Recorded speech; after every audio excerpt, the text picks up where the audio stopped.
So over the last week, I've had multiple people make some mention of like my calves being big, which to somebody else is not that big of a deal, but to me, when I say my legs were tiny, that's where I had most of the injuries that I had growing up with my connective tissue disorder.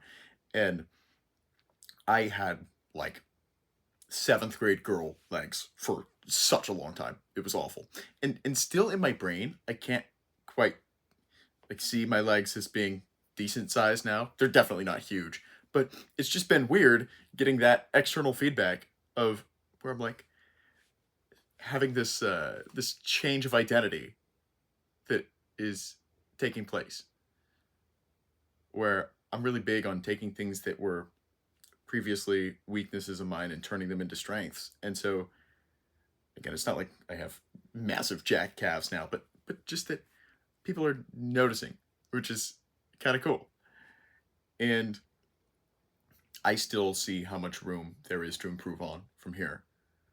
But it's just an interesting moment at this stage of the process of where I still have long ways to go, but I've come a long enough way that people are starting to notice. So I thought that that was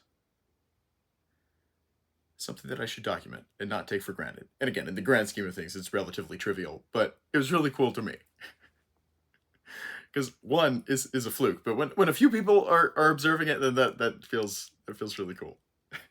And so change is slow, happens one step at a time, but it does happen.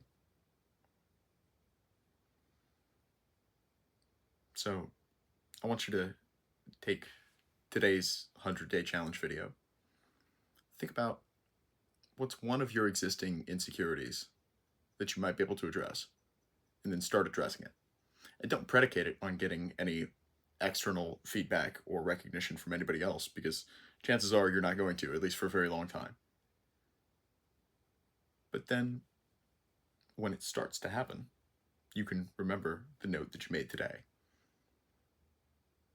of making that change and see that while it may be a slow process, the process itself is where you need to invest your time.